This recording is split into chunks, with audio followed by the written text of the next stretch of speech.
अस्सलाम वालेकुम dear students, आप देख रहे हैं सैयद अली एकेडमी और हाजिर हैं हम लोग क्लास 11 बायोलॉजी की न्यू बुक के साथ में। इस न्यू बुक के अंदर जो पहला चैप्टर हमारे पास शामिल किया गया है वह है बायोडाइवर्सिटी और क्लासिफिकेशन। बायोडाइवर्सिटी का मतलब होता है कि हमारी जो ज़मीन है वहाँ पर जो जानदार मौजूद हैं वो जानदार किस कदर एक दूसरे से मुख्तलिफ हैं।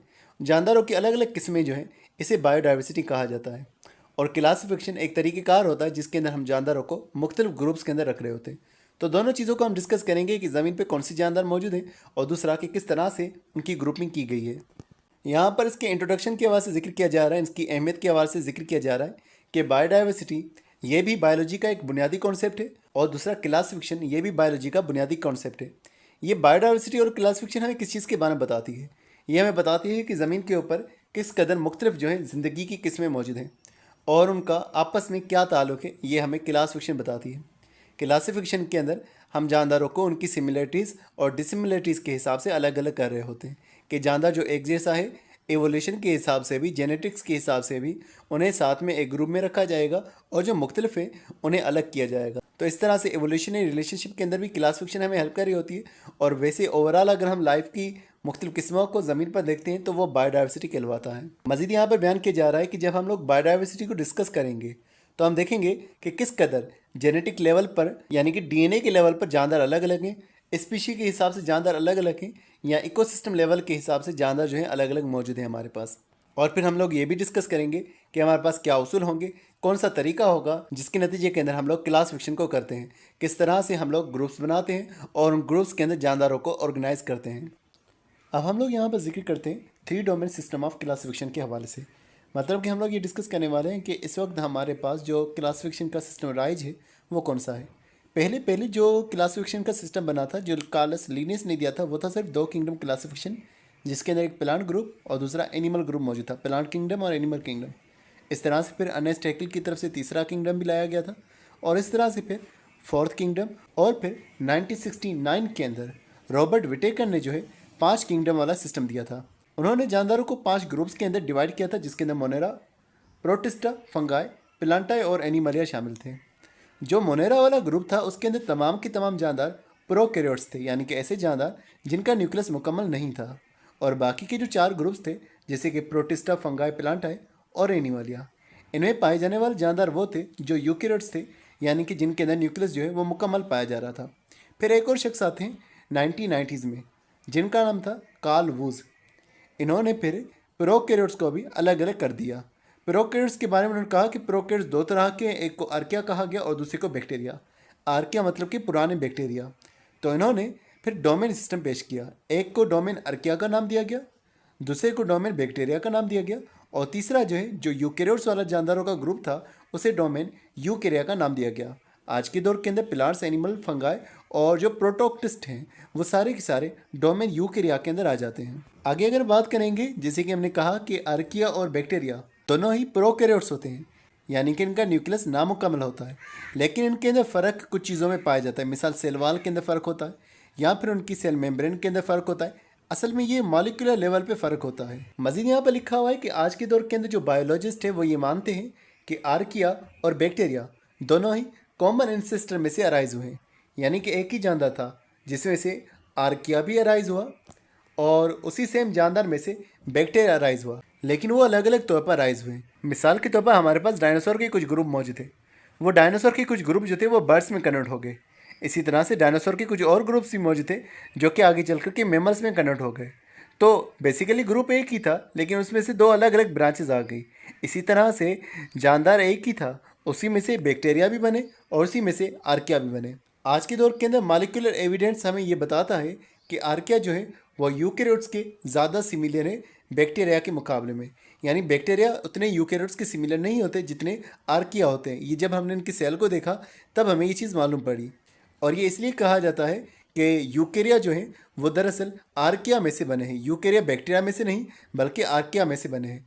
शुरू में एक ही जानदार था, उसमें से 2 अलग जानदार हो गए, आर्किया अलग हो गया, बैक्टीरिया अलग हो गया और फिर आर्किया में से आगे चल करके यूकेरिया अलग से अराइज हुए। जैसे कि यहाँ पर इस तस्वीर के अंदर दिखाया जा रहा है, एक कॉमन एंसेस्टर, एक जानदार जो कि इन दोनों का बड़ा था। फिर क्या हुआ कि बैक्टीरिया उसमें से अलग से अराइज हुए, इंडिपेंडेंटली वो अराइज हुए। फिर बैक्टीरिया भी एक तरह के नहीं रहे, बैक्टीरिया में से भी अलग अलग ग्रुप्स बन गए। इसी तरह से हमारे पास आर्किया जो थे उनका भी एक अलग ग्रुप बना। फिर आर्किया में से फिर हमें फर्दर आर्किया की डिवीजन्स देखने को मिली और इस तरह से आर्किया में से ही आगे जाकर के हमें यूकेरिया का ग्रुप जो है वो देखने को मिला। यहाँ पर येलो बॉक्स के अंदर फाइलोजेनी का डिस्कस किया जा रहा है। जब हम देखते हैं कि जानदार इवोल्यूशन के हिसाब से कैसे एक दूसरे से रिलेटेड है, उसे उन जानदारों को फाइलोजेनी कहा जाता है या फिर फाइलोजेनिक रिलेशन कहा जाता है। जैसे कि हमने कहा कि डोमेन यूकेरिया का फाइलोजेनिक रिलेशनशिप जो है वो आर्किया के साथ में है, ये इनमें से अराइज हुए हैं। तो इस तरह से जानदारों का एवोल्यूशन रिलेशनशिप जो है उसे फाइलोजेनी या फाइलोजेनिक रिलेशनशिप कहा जाता है और इसको जाहिर करने के लिए एक चार्ट बनाया जाता है जिसे फाइलोजेनेटिक चार्ट या एवोल्यूशनरी ट्री कहा जाता है। तो यहाँ पर एक हमारे पास ये एवोल्यूशनरी ट्री नज़र आ रहा है। अब मज़ीद यहाँ पर डोमेन आर्किया का जिक्र किया जा रहा है कि पहले जब हमारे पास 5 किंगडम सिस्टम मौजूद था तब इस डोमेन को किंगडम मोनेरा के अंदर बैक्टीरिया के साथ में रखा हुआ था।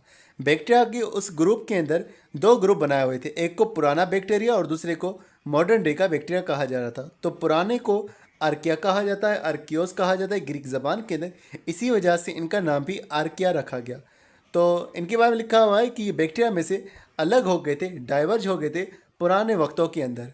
और यही बात लिखी हुई कि शुरू के दौर में इनको बैक्टीरिया के साथ रखा गया था और इन्हें आर्की बैक्टीरिया कहा जा रहा था। इनकी साइज़ की अगर हम बात करते हैं कि आर्किन जो है 0.1 माइक्रोमीटर से लेकर के 15 तक के डायमीटर के हो सकते हैं। कुछ एग्रीगेट होकर के मतलब कि ग्रुप बना करके रहते हैं। जब वो ग्रुप बना करके रहेंगे तो उनका डायमीटर और ज़्यादा बढ़ जाएगा क्योंकि ये फैले हुए होंगे, तो उनका 200 माइक्रोमीटर तक का लेंथ हो सकता है। फिलामेंट्स की सूरत के अंदर भी ये हमें बड़े दिखे हुए नज़र आ सकते हैं। तो 200 माइक्रोमीटर तक की इनकी लेंथ फिलामेंट्स की सूरत के अंदर या ग्रुप के अंदर मौजूद हो सकती है। फिर इनके अलग अलग शेप होते हैं, ये स्फेरिकल भी होते हैं राउंड शेप के, या फिर ये जो है रोड शेप के लंबे से स्ट्रक्चर में मौजूद हो सकते हैं, या स्पाइरल यानी कि कर्व्ड शेप के हो सकते हैं, लॉब्ड हो सकते हैं यानी कि एक में से दूसरा हिस्सा निकला हुआ होगा, या फिर ये रेक्टेंगुलर शेप के भी हो सकते हैं।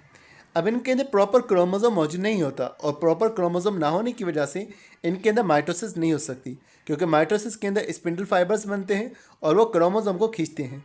तो इनके अंदर जो असेक्सुअल रिप्रोडक्शन होगी उसके अंदर बाइनरी फिजन होगा या मल्टी फिजन हमें देखने को मिलेगा, या फिर फ्रेगमेंटेशन या बडिंग हो रही होगी। बाइनरी फिजन का क्या मतलब होता है कि अगर हमारे पास एक सेल मौजूद है वो 2 हिस्सों में टूट जाए, ये बाइनरी फिजन कहलाता है। लेकिन अगर एक सेल 2 से ज़्यादा हिस्सों में टूटे, इसे मल्टीपल फिजन कहा जाता है। फ्रेगमेंटेशन क्या होता है कि एक जानदार के टुकड़े टुकड़े अलग हो जाएं और वो टुकड़े एक नए इंडिविजुअल में ग्रो कर जाएं, ये फ्रेगमेंटेशन होता है। बडिंग क्या होता है कि एक सेल में से एक आउट ग्रोथ, एक एक्स्ट्रा पार्ट डेवलप हो जाए और वो फिर एक्स्ट्रा पार्ट आगे चल करके अलग हो जाए, ये वाला हिस्सा मिसाल के तौर पर अलग हो जाए और फिर एक नई जानदार में ग्रो कर जाए, ये वाला बडिंग कहलवाता है। इस एक्स्ट्रा पार्ट को बड बोला जाता है। तो बड का डेवलप होना ये बडिंग प्रोसेस, इसके टुकड़े हो जाना फ्रेगमेंटेशन, ये जो है बीच से ही 2 इक्वल हिस्सों में डिवाइड हो जाए तो बाइनरी फिजन, अगर ये ज़्यादा हिस्सों में डिवाइड होगा तो मल्टीपल फिजन कहलवाएगा। और हमने जैसे कि कहा ना इसमें माइटोसिस होगी और ना ही इसके अंदर मियोसिस हमें देखने को मिलेगी। इन प्रोकैरियोट्स के अंदर तमाम के अंदर ना माइटोसिस होती है और ना ही मियोसिस हमें देखने को मिलती है। तो डियर स्टूडेंट्स, अब हम बात कर रहे हैं कि किस तरह से आर्किया जो होते हैं वो बैक्टीरिया के मुकाबले में मुख्तलिफ होते हैं। पहली बात कि इनके यहाँ जो ग्लाइसरॉल मौजूद होता है और फैटी एसिड्स मौजूद होते हैं, वहाँ पर ईस्टर बॉन्ड पाया नहीं जाता।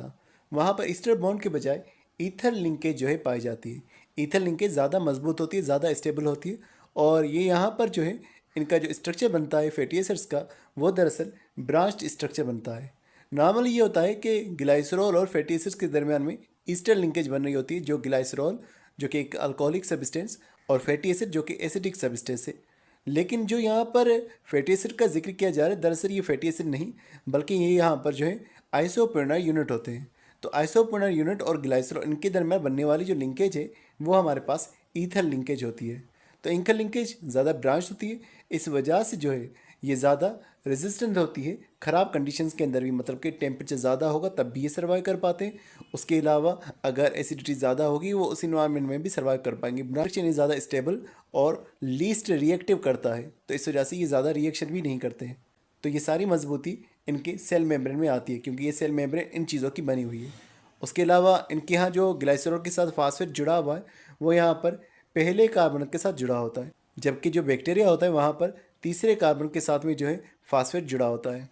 और यही बात आगे लिखी हुई है कि बैक्टीरिया के अंदर और यूकेरिया के अंदर जो लिपिड्स पाए जाते हैं वहाँ पर फैटी एसिड जो होते हैं वो ग्लाइसरॉल के साथ ईस्टर लिंकेज के साथ में जुड़े होते हैं और उनके यहाँ कोई ब्रांच स्ट्रक्चर हमें नहीं मिलता, वो अनब्रांच स्ट्रक्चर हमें नज़र आता है। फिर आगे ना बात करते हैं इनके सेल वॉल के हवाले से। जो अर्किया होती हैं उनकी सेल वॉल के अंदर ना हमें सेल्यूलोज नज़र आता है, ना हमें पेप्टाइडोग्लाइकन नज़र आता है। सेल्यूलोज जो कि प्लांट्स की सेल वॉल के अंदर या फिर अलगी की सेल वॉल में पाया जाता है। पेप्टाइडोग्लाइकन ये बैक्टीरिया की जो है सेल वॉल के अंदर पाया जाता है। इनके अंदर मुख्तलिफ तरह के पॉलीसेकेराइड पाए जा सकते हैं। पेप्टाइडोग्लाइकन क्या होता है? अमाइनो एसिड्स या प्रोटीन और ग्लूकोज का कॉम्बिनेशन होता है, कॉन्जुगेटेड मॉलिक्यूल होता है दरअसल ये एक तरह का। तो कुछ के अंदर सूडो पेप्टाइडोग्लाइकन हो सकता है, लेकिन प्रॉपर पेप्टाइडोग्लाइकन जो है इनके अंदर मौजूद नहीं हो सकता। जबकि बैक्टीरिया की सेल वॉल की बात करेंगे वहाँ पर पेप्टाइडोग्लाइकन मौजूद है, एक ऐसा मॉलिक्यूल जो कि शुगर्स और अमाइनो एसिड का बना होता है, जो कि सपोर्ट देने का काम कर रहा है। और अगर यूकेरियोट्स में सेल वॉल मौजूद होगी तो वो सेल्यूलोज की बनी होगी प्लांट्स के अंदर और अलगी के अंदर, और फंगाई के अंदर काइटिन की बनी हुई सेल वॉल हमें देखने को मिलेगी। लेकिन आर्किया के अंदर पॉलीसेकेराइड्स की सेल वॉल नज़र आ रही है या सूडो पेप्टाइडोग्लाइकन की सेल वॉल नज़र आ रही है। अब यहाँ पर बात करेंगे जेनेटिक डिफरेंसेस का लिखा हुआ, या हम इसकी कहें जेनेटिक सिमिलरिटी के अर्किया के अंदर जो डीएनए की सीक्वेंसेस पाई जाती हैं, जो न्यूक्लियोटाइड की सीक्वेंसेस पाई जाती हैं, जिसके पास रेगुलेटरी मैकेनिज्म्स पाए जाते हैं, वो ज़्यादा जो है यूकेरियोट से सिमिलर होते हैं एज़ कम्पेयर टू बैक्टीरिया। तो इनका जो ताल्लुक बनता है वो यूकेरियोट्स के साथ ज़्यादा बनता है। यही हमने बात की कि इनकी फाइलोजेनी जो है यूकेरियोट से बनती है। अब आगे मेटाबॉलिज्म का जिक्र किया जा रहा है कि आर्किया के अंदर किस तरह के रिएक्शन हो सकते हैं। लिखा हुआ है कि आर्किया के अंदर मीथेनोजेनेसिस पाया जाता है, यानी कि ये मीथेन को प्रोड्यूस कर सकते हैं, जो कि बैक्टीरिया और यूकेरिया का फीचर नहीं होता। करते क्या है कि कार्बन डाइऑक्साइड और वाटर को जोड़ करके ये जो है मीथेन को प्रोड्यूस कर रहे होते हैं। उसके अलावा मज़ीद लिखा हुआ है कि इनके अंदर मेटाबॉलिक पाथवेज भी मौजूद हैं, फोटोसिंथेसिस भी कर सकते हैं, नाइट्रोजन फिक्सेशन भी कर सकते हैं, और फर्मेंटेशन का प्रोसेस जो है ये भी अंजाम दे सकते हैं। जो यूकेरिया से बिलोंग कर रहे हैं उनके अंदर भी हमें रेस्पिरेशन देखने को मिलती है, फोटोसिंथेसिस प्लांट्स के अंदर या अलगी के अंदर देखने को मिलता है। फर्मेंटेशन भी अलग अलग तरह की होती है, लेकिन इन यूकेरिया के अंदर ये प्रोसेस मुश्किल होते हैं, कॉम्प्लेक्स होते हैं, जबकि इनके अंदर सिंपल प्रोसेस होंगे। तो डियर स्टूडेंट्स, अब हम बात करते हैं कि आर्किया के कौन से हमारे पास ग्रुप्स मौजूद होते हैं। आर्किया का एक ग्रुप जो है उसे मीथेनोजिन कहा जाता है। ये वो होते हैं जो कार्बन डाइऑक्साइड वाटर की रिएक्शन के नतीजे में मीथेन को प्रोड्यूस कर रहे होते हैं। उसके अलावा अगर हम बात करेंगे, ये हमारे इंटेस्टाइन के अंदर भी मौजूद हो सकते हैं, और इंटेस्टाइन के अंदर हमारे मौजूद रह करके भी इंटेस्टिनल गैस को ये प्रोड्यूस कर रहे होते हैं। उसके अलावा कुछ ऐसे होते हैं जो साल्टी एरियाज़ में मौजूद होते हैं, जिन्हें हेलोबैक्टीरिया कहा जाता है, जो कि एक्सट्रीम सिलाइन एरिया यानी कि बहुत ही ज़्यादा साल्टी एरिया के अंदर रह रहे होते हैं। उसके अलावा हमारे पास मौजूद है थर्मोकोक्साई।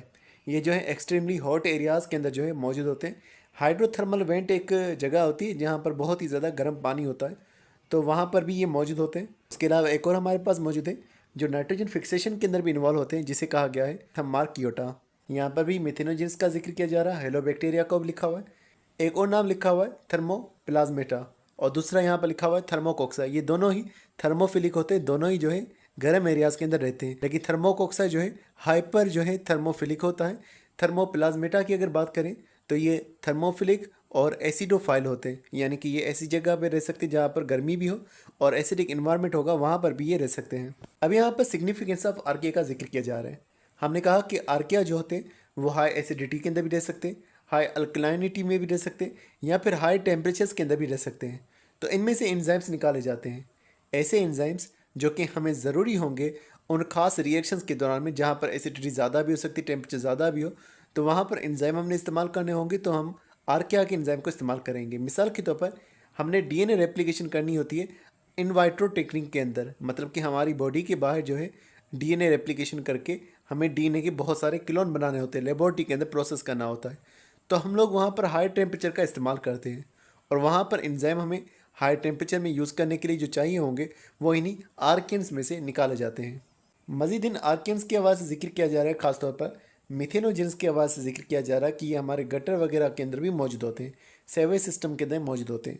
वहाँ पर एक तो ये जो है बायोगैस को प्रोड्यूस कर रहे होते हैं, और उसके अलावा दूसरी चीज़ ये वो कर रहे होते हैं कि जो वेस्ट मौजूद होता है गटर के अंदर उसका ब्रेक डाउन करके उसको रिड्यूस कर रहे होते हैं। उसके अलावा एसिडोफाइल्स का जिक्र किया जा रहा है कि वो मिनरल प्रोसेसिंग के अंदर हेल्प कर रहे होते हैं, मतलब कि हमारे पास जब कोई मेटल हासिल होता है अपनी और की सूरत के अंदर, तो वहाँ से उसके मेटल्स को एक्सट्रैक्ट करने के अंदर एसिडोफाइल्स इन्वॉल्व हो रहे होते हैं।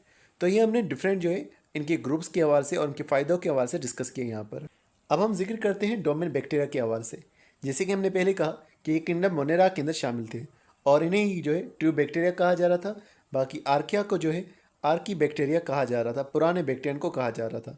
मज़ीद अगर हम इनकी बात करें कि इनके अंदर कुछ कैरेक्टरिस्टिक्स पाए जाते हैं जो कि इन्हें आर्किया और यूकेरिया से अलग रख रहे हैं। अगर इनके सेल्स की बात करेंगे तो आर्कियाई की तरह इनके पास प्रोकैरियोटिक सेल मौजूद होता है जिसमें कंप्लीट न्यूक्लियस नहीं होता और ना ही मेम्ब्रेन बाउंडेड कोई ऑर्गेनेल मौजूद होते हैं, यानी कि ना हमें एंडोप्लाज्मिक रेटिकुलम देखने को मिलेगा ना गोल्गी बॉडीज। तो इस तरह से मेम्ब्रेन बाउंडेड ऑर्गेनेल भी यहाँ पर मौजूद नहीं होंगे। सेल वॉल की बात करें, जैसे हमने पहले कहा कि पेप्टाइड और ग्लाइकिन की बनी होती है और इन्हें ये सपोर्ट करने का काम कर रहा होता है और शेप देने का काम कर रहा होता है। उसके अलावा जेनेटिक मटेरियल की बात करें, इनके पास सिंगल सर्कुलर क्रोमोसोम मौजूद होता है। असल में इनके पास एक धागा मौजूद होता है और वो सिर्फ डीएनए का धागा होता है और वो जिस जगह पे पड़ा होता है वो न्यूक्लियर रीजन होती है। इनके पास हिस्टोन प्रोटीन नहीं होता, तो हम इसको प्रॉपर जो है क्रोमोसोम नहीं कह रहे होते। मजीद बात करेंगे कि इन बैक्टीरिया के अंदर एक एक्स्ट्रा सर्कुलर डीएनए भी मौजूद हो सकता है, लेकिन ये अपने सर्कुलर डीएनए को एक बैक्टीरिया जो है दूसरे बैक्टीरिया के अंदर ट्रांसफर भी कर सकता है। अगर बैक्टीरिया मिसाल के तौर पर इस तरह से मौजूद है तो न्यूक्लियर रीजन के अंदर क्रोमोसोम इस तरह से मौजूद रहेगा, डीएनए का धागा, एक और एक्स्ट्रा सर्कुलर डीएनए जिसे प्लाज्मिड कहा जाएगा। बैक्टीरिया के अंदर एक स्ट्रक्चर होता है जिसे पिलाई कहा जाता है। पिलाई के जरिए से बैक्टीरियम जो है इस प्लाज्मिड को ट्रांसफर भी करता है, एक बैक्टीरिया जो है दूसरे के अंदर अपने सर्कुलर डीएनए को ट्रांसफर कर रहा होता है। मजीद यहाँ पर प्लाज्मिड के हवाले से लिखा हुआ है कि प्लाज्मिड के अंदर जो जीन्स पाए जाते हैं वो उसे जेनेटिक डाइवर्सिटी दे रहे होते हैं और उसके अलावा एडाप्टेशन में भी हेल्प कर रहे होते हैं। प्लाज्मिड जो उनका सर्कुलर डीएनए मौजूद होता है इस तरह से है कि उसके अंदर ऐसे जीन्स पाए जाते हैं जो उन्हें बदलते हुए इन्वायरमेंट में सर्वाइव कराते हैं। मतलब कि अगर बैक्टीरिया एक ऐसी जगह पर मौजूद है जहाँ पर मिसाल के तौर पर एंटीबायोटिक मौजूद है, तो प्लाज्मिड के अंदर जो जीन्स मौजूद होंगे उनमें चेंज आ जाएगा और वो ऐसे बन जाएंगी कि बैक्टीरिया को जो है वो ऐसा काबिल बना लेंगे कि वो उस एंटीबायोटिक के इन्वायरमेंट में भी सर्वाइव कर लेगा। तो बैक्टीरिया अपने आप को बदलने के लिए अपने उन जीन्स में तब्दीली लाता है, अपने उस डीएनए में तब्दीली लाता है जो उसका सर्कुलर डीएनए होता है जिसे प्लाज्मिड कहा जा रहा है, और ये अलग अलग होगा बैक्टीरिया के अंदर। तो इस तरह से उनके अंदर जेनेटिक डाइवर्सिटी ला रहा होगा, यानी कि जीन्स के मामले में भी चेंज ला रहा होगा। उसके अलावा मजीद बात करें तो उनके अंदर असेक्सुअल रिप्रोडक्शन होती है बाइनरी फिजन के जरिए से। एक ऐसा प्रोसेस जिसके अंदर एक सेल जो है दो आइडेंटिकल सेल्स में डिवाइड हो जाएगा, यानी बनने वाले सेल्स वैसे ही होंगे जैसा पेरेंट सेल था। और ये जो बाइनरी फिशन होती है इसे अमाइटोसिस कहा जाता है क्योंकि इसके अंदर स्पिंडल फाइबर्स वगैरह नहीं बन रहे होते, वरना स्पिंडल फाइबर्स जिसके अंदर बन रहे होते हैं वो माइटोसिस, और मियोसिस वो एक अलग होती है जिसमें क्रोमोसोम की तादाद कम हो जाती है। अगर हम बात करेंगे न्यूट्रिशनल मूड के हवाले से, इनके अंदर कुछ ऐसे होते हैं जो ऑटोट्रॉफ होते हैं। ऑटोट्रॉफ मतलब कि अपना खाना खुद बनाने वाले, सेल्फ फीडिंग मैकेनिज्म को फॉलो करने वाले, वो फोटोसिंथेटिक हो सकते हैं। उसके अलावा कुछ ऐसे भी होते हैं जो हेटरोट्रॉफ होते हैं और वो ऑर्गेनिक मटेरियल के ऊपर डिपेंड करते हैं, जिसके अंदर बड़ी मिसाल डिकम्पोजर्स की आती है जो डेड डिकेइंग मटेरियल को जो है डिकम्पोज करके उसके एलिमेंट्स को इस्तेमाल कर रहे होते हैं। मार्फोलॉजी के हिसाब से बात करें, इसके अंदर हमें मुख्तलिफ शेप्स देखने को मिल सकते हैं। कुछ राउंड होंगे जैसे कि कोक्साई हो गया, कुछ रोड शेप के होंगे जैसे कि बेसिलाई हो गया, कुछ कर्व्ड शेप के होंगे जैसे कि स्पिरुला हो गया, और कुछ कोमा के जैसे होंगे हल्के से मुड़े हुए जिन्हें वाइब्रो या कोमा शेप्ड कहा जाएगा। फिर मज़ीद जिक्र किया जा रहा है कि इनके सेल्स जो हैं अकेले भी मौजूद हो सकते हैं और पेयर के अंदर मौजूद भी होंगे। अगर पेयर में मौजूद होंगे कोक्साई के खास तौर पर सेल्स तो उन्हें डिप्लोकोक्साई कहा जाएगा। अगर वो चेन के अंदर मौजूद होंगे तो स्टेप्टोकोक्साई कहा जाएगा। अगर वो बहुत सारे ग्रुप के अंदर मौजूद होंगे तो स्टेफलोकोक्साई कहा जाएगा। तो इस तरह से इनकी अरेंजमेंट जो है जानदारों के अंदर अलग अलग रहेगी। उसके अलावा फ्लैजिला की बात करें तो इनके अंदर एक या एक से ज़्यादा फ्लैजिला हो सकते हैं। फ्लैजिला क्या होते हैं? उनकी बॉडी के साथ में एक स्ट्रक्चर जुड़ा होता है जो उन्हें मूवमेंट कराने में हेल्प करता है। विप लाइक स्ट्रक्चर हम कह रहे हैं, एक कोड़े के जैसा स्ट्रक्चर जो कि मूव करेगा वेव की तरह, और इस तरह से बैक्टीरिया जो है मूव करेगा। अब एक भी हो सकता है, दो भी हो सकते हैं, और इस तरह से भी हो सकता है कि दोनों साइड पर फ्लैजिला मौजूद हो या पूरी बॉडी के अराउंड में फ्लैजिला मौजूद हो। तो ये अलग अलग फ्लैजिला इनके अंदर मौजूद हो सकते हैं। उसके अलावा हम बात करें कुछ स्ट्रक्चर्स के बारे में जैसे कि हैं पिलाए और फेम्ब्राए। ये हेयर लाइक स्ट्रक्चर्स होते हैं बैक्टीरिया के अंदर, और ये बैक्टीरिया को जो है अटैचमेंट प्रोवाइड करने के लिए भी हेल्प करते हैं और जेनेटिक मटेरियल को दूसरे बैक्टीरिया के साथ में ट्रांसफ़र करने के लिए भी, जैसे कि हमने कहा प्लाज्मिड को ट्रांसफ़र करने के लिए भी हेल्प कर रहे होते हैं। अब हम लोग बात करते हैं बैक्टीरिया के हवाले से उनकी अलग अलग किस्मों के हवाले से रेस्पिरेशन के हिसाब से। जैसे कि लिखे हुए ऑब्लिगेट एरोब्स, ये वो होते हैं जो एरोबिक रेस्पिरेशन करते हैं, यानी कि इनके ज़िंदा रहने के लिए इनको ऑक्सीजन ज़रूरी होती है। दूसरे होते हैं ऑब्लिगेट एनाएरोब्स जो कि एरोबिक रेस्पिरेशन नहीं करते, तो ये अगर ऑक्सीजन मौजूद होगी तो ये मर जाएंगे। तो ये ऐसे इन्वायरमेंट में सर्वाइव करते हैं जहाँ पर ऑक्सीजन मौजूद नहीं होती। मज़ीद अगर हम बात करें, जैसे कि यहाँ लिखा हुआ है फैकल्टेटिव एनाएरोब्स, ये वो होते हैं जो कि अपने आप को एरोबिक और एनाएरोबिक के अंदर स्विच कर लेते हैं। तो यानी कि ये एरोबिक और एनाएरोबिक दोनों इन्वायरमेंट के अंदर रह सकते हैं। उसके अलावा है माइक्रो एरोफाइल्स, यानी कि ऐसे हैं जो कि कम ऑक्सीजन वाली इन्वायरमेंट के अंदर रह सकते हैं। और उसके अलावा है हमारे पास एरोटोलरेंट एनारोब्स। ये वो होते हैं जो कि होते तो एनारोबिक है लेकिन ऑक्सीजन वाली इन्वायरमेंट के अंदर भी जिंदा रह सकते हैं। तो इस तरह से हमारे पास अलग अलग तरह के बैक्टीरिया हो सकते हैं। मजीद इनके बारे में लिखा हुआ है कि ये फर्मेंटेशन का प्रोसेस करते हैं, यानी कि एनारोबिक रेस्पिरेशन का प्रोसेस करते हैं। और एनारोबिक रेस्पिरेशन का प्रोसेस जो है ऑक्सीजन की गैर मौजूदगी में होगा और इसके नतीजे में वो फूड को ब्रेक डाउन करेंगे और नतीजे में एनर्जी को प्रोड्यूस करेंगे। मजीद इनके बारे में लिखा हुआ है कि ये एक्सट्रीमोफाइल्स भी होते हैं, यानी कि एक्सट्रीम कंडीशंस के अंदर टेम्परेचर ज़्यादा होगा तब भी ज़िंदा रह सकते हैं, और जब टेम्परेचर ज़्यादा में ज़िंदा रहेंगे तो इनको थर्मोफाइल्स कहा जाएगा। ये हेलोफाइल्स भी हो सकते हैं जो कि हाई सेलेनिटी में रह सकते हैं, और उसके अलावा कम पीएच के अंदर भी ये ज़िंदा रह सकते हैं, तो इसको हम एसिडोफाइल्स कह रहे हैं, यानी कि एसिडिक इन्वायरमेंट के अंदर भी ज़िंदा रह सकते हैं। उसके अलावा पैथोजिनेसिटी का जिक्र किया जा रहा है, यानी कि ये जो है बीमारियां काज करती हैं, ये पैथोजिन होते हैं। पैथोजिन उन्हें कहा जाता है जो बीमारी को काज कर रहा है। तो ये इंसानों के अंदर या फिर जानवरों के अंदर या प्लांट्स के अंदर मुख्तलिफ तरह के टॉक्सिन्स पैदा करते हैं और वायरुलेंट यानी कि डेडली फैक्टर्स को पैदा कर रहे होते हैं। सिम्बायोसिस की बात करें तो जानदारों के साथ जुड़ कर के भी बैक्टीरिया रहते हैं, सिम्बायोटिक रिलेशनशिप बनाकर भी रहते हैं। सिम्बायोटिक रिलेशनशिप जो है वो इस तरह से हो सकता है कि एक दूसरे को फ़ायदा दे सकते हैं। अगर फ़ायदा देंगे तो म्यूचुअलिज्म हो सकता है, कॉमनसलिज्म बना कर रहें जिसमें एक जानदार जो है फ़ायदा उठाएगा, या फिर जो है पैरासिटिज्म बना करके रहें, यानी कि वो बॉडी में मौजूद रहेंगे लेकिन खुद फ़ायदा उठाएंगे और दूसरे को नुकसान पहुंचाएंगे। तो इस तरह से ये एसोसिएशन बना करके सिम्बायोसिस करके भी रह सकते हैं। तो यहाँ पर इनकी शेप्स को दिखाया हुआ है, कॉक्साई को जो कि स्फेरिकल है, बेसिलाई को भी दिखाया हुआ है, वाइब्रोस को भी, और स्पिरिला को भी दिखाया हुआ है। जैसे कि हमने कहा कि स्पिरिला कर्व्ड होते हैं तो उनके अंदर हमें ज़्यादा कर्व नज़र आते हैं। इस तरह की शेप को स्पिरिला या हेलिकल शेप कहा जाता है। अब यहाँ पर हमारे पास बैक्टीरिया के मेजर ग्रुप्स का जिक्र किया जा रहा है कि बैक्टीरिया को हमने कौन कौन से ग्रुप्स के अंदर रखा हुआ है। पहला ग्रुप जो कि डिस्कस किया जा रहा है वो है प्रोटोबैक्टीरिया। इसके अंदर जो एग्जाम्पल आ रहा है वो है एस्केरिकिया कोलाई। ये हमारे गट के अंदर, हमारे इंटेस्टाइन के अंदर मौजूद हो सकता है, और इसके अलावा ये यूरिनरी ट्रैक्ट के इन्फेक्शंस को भी काज कर रहा होता है। इसका रिसर्च के अंदर भी इस्तेमाल हो रहा होता है। एक और है हेलिकोबैक्टर पाइलोरी। ये जो है स्टमक अल्सर को काज करने वाला होता है। उसके अलावा राइजोबियम की अगर हम बात करें तो ये म्यूचुअलिज्म कर रहा होता है, प्लांट्स के साथ जुड़ करके नाइट्रोजन फिक्सेशन के अंदर हेल्प कर रहा होता है। उसके अलावा एक और ग्रुप है जो कि फर्मिकट्स। इसकी बात करेंगे अगर तो इसके अंदर एक आ जाता है बेसिलस सबटिलस। अगर इसकी बात करें तो ये बायोटेक्नोलॉजी के अंदर यूज़ हो रहा होता है और ये स्वेल के अंदर यानी कि ज़मीन में मौजूद होता है। लेक्टोबेसिलस जो है ये हमारे पास प्रोबायोटिक होता है, ये हमारे डाइजेशन में हेल्प कर रहा होता है, और उसके अलावा ये हमारे पास फूड वगैरह को बनाने में भी इस्तेमाल हो रहा होता है। उसके अलावा क्लोस्ट्रीडियम बोटुलिनम ये एक बीमारी काज कर रहा होता है जिसे बोटुलिज्म कहा जाता है। इसके अंदर हमारे मसल्स जो हैं वो वीक हो जाते हैं, और उसके अलावा रेस्पिरेटरी प्रॉब्लम भी जो है काज हो रही होती हैं। उसके अलावा जिस ग्रुप का जिक्र किया जा रहा है वो है एक्टिनोबैक्टीरिया। इसके अंदर एक एग्जाम्पल आ रही है स्ट्रेप्टोमाइसिस। अगर इनकी बात करेंगे तो ये हमारे पास एंटीबायोटिक प्रोड्यूस कर रहे होते हैं। उसके अलावा मजीद अगर हम बात करेंगे माइकोबैक्टीरियम ट्यूबरकुलोसिस की, ये ट्यूबरकुलोसिस यानी कि टीबी की बीमारी को काज कर रहे होते हैं। उसके अलावा हमारे पास कुछ है साइनोबैक्टीरिया जिसके अंदर एनाबेना आ जाता है, और उसके अलावा स्पिरुलिना आ जाता है। एनाबेना जो है ये aquatic मीडियम में मौजूद होता है, और स्पिरुलिना की अगर हम बात करेंगे तो ये डाइटरी सप्लीमेंट के तौर पर इस्तेमाल हो रहा होता है। उसके अलावा जिक्र किया जा रहा है स्पायरोकेट्स के हवाले से। इसके अंदर एग्जाम्पल लिखा हुआ है ट्रिपेनोमा पेलिडम। इसकी अगर हम बात करेंगे तो ये एक बीमारी काज करता है जिसे सिफिलिस कहा जाता है। उसके अलावा कुछ बैक्टीरिया हैं जो कि एसिडो बैक्टीरिया, उसके अंदर नाम लिखा हुआ है एसिडोबैक्टीरियम, जो कि एसिडिक मीडियम के अंदर सर्वाइव कर रहा होता है। उसके अलावा लास्ट के अंदर जिस ग्रुप का जिक्र किया जा रहा है वो है अक्यूफाइसी। इसके अंदर जो एग्जाम्पल है वो है अक्यूफिक्स पायरोफिलस, जो कि गर्म टेम्परेचर के अंदर सर्वाइव कर रहे होते हैं। तो ये बैक्टीरिया के हमने मुख्तलिफ ग्रुप्स को जिक्र किया। अब हम लास्ट के अंदर जिस ग्रुप का जिक्र करते हैं वो है हमारे पास डोमेन यूकेरिया। अगर हम बात करेंगे इनके अंदर जो जानदार आते हैं वो तमाम की तमाम यूकेरियोटिक होते हैं, और ये प्रोकैरियोटिक से मुख्तलिफ होते हैं, बैक्टीरिया से, अर्किया से, दोनों से मुख्तलिफ होते हैं। अब यहाँ पर हमारे पास उन कैरेक्टरिस्टिक्स का जिक्र किया जा रहा है जो कि यूकेरिया को एक अलग डोमेन बनाते हैं और बैक्टीरिया और अर्किया से अलग अलग करते हैं। सबसे पहले सेल के बारे में जिक्र किया जा रहा है। इनके पास यूकेरियोटिक सेल पाया जाता है, जबकि बैक्टीरिया और अर्किया के अंदर प्रोकैरियोटिक सेल पाया जा रहा था। यूकेरियोटिक सेल एक ऐसा सेल होगा जिसके अंदर न्यूक्लियस जो है वो एक मेम्ब्रेन से कवर होगा जिसे न्यूक्लियर मेम्ब्रेन कहा जाता है। मेम्ब्रेन बाउंडेड ऑर्गेनेल भी मौजूद होंगे, माइटोकॉन्ड्रिया हो गया, क्लोरोप्लास्ट हो गया, एंडोप्लाज्मिक रेटिकुलम हो गया, गोल्गी अपैरेटस हो गया, लाइसोसोम हो गया, पैरोक्सिसोम्स हो गया। तो ये सारे ऑर्गेनेल्स मौजूद होंगे। इसके अंदर एक पूरा स्केलेटल सिस्टम मौजूद हो सकता है जो कि कुछ प्रोटीन के धागों का बना होगा जिसे साइटोस्केलेटन कहा जा रहा है।